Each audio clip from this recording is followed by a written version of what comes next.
अस्सलाम वालेकुम नाजरीन, मैं हूं आपका होस्ट इजहार अली अब्बासी और आप मेरा स्पोर्ट्स यूट्यूब चैनल देख रहे हैं इजहार राय।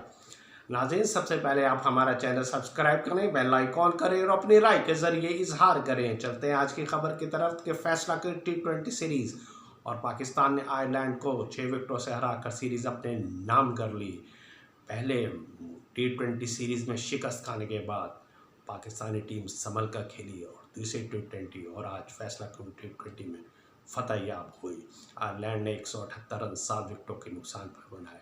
आयरलैंड क्रिकेट टीम की अगर परफॉर्मेंस देखी जाए तो सीरीज़ में बहुत अच्छी रही है, क्योंकि 170 प्लस उन्होंने तीनों मैचेस में रन्स बनाए हैं और इससे साफ जाहिर होता है कि T20 वर्ल्ड कप 2024 के लिए आयरलैंड क्रिकेट टीम आसान टीम साबित नहीं होगी। वो बड़े से बड़ा अपसेट रखने की सलाहियत रखती है और इन्होंने मौजूदा T20 सीरीज़ में अपनी कारकर्दगी यानी अपने पत्ते शो करा दिए कि वो अपसेट रखने की सलाहियत रखती है।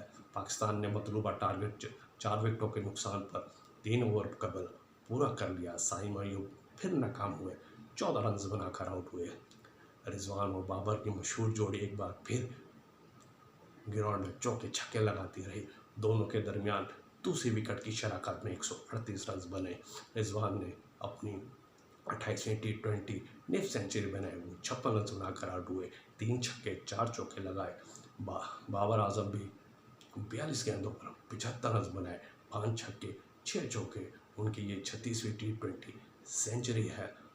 और पाकिस्तान में वन मैन आर्मी, अगर वो विकेट पे खड़े रहते हैं तो छक्के ही मारते हैं और चौके लगते हैं और सिंगलों की जिसे कहते हैं मौकूफ़ हो जाता है, सिंगल नहीं बनते, सिर्फ छक्के और चौके लगते हैं। जी हाँ, आज़म खान जिन्होंने पिछले में T20 मैच में 10 गेंदों पर 30 रन बनाए थे, जिसमें 4 छक्के शामिल थे, और आज 6 गेंदों पर 18 रन बनाए, 2 छक्के 1 चौका शामिल था। और उन्होंने विनिंग छक्का भी अपने नाम करके, वो विनिंग छक्का नहीं था, वो सीरीज़ जीतने का छक्का था। आज शाहीन शाह अफरीदी सबसे कामयाब बॉलर साबित हुए। 4 ओवर 14 रन 3 विकेटें, लेकिन नसीम शाह को बाहर किया गया। उनकी जगह हसन अली को खिलाया गया, लेकिन हसन अली से 3 ओवर कराए और 42 रन दिए। महंगे तरीन बॉलर साबित हुए। Mohammad Amir 4 over 32 1 wicket. अब्बास अफरीदी भी 4 ओवर में 43 रन बनाए, लेकिन उन्होंने 2 विकेटें ली।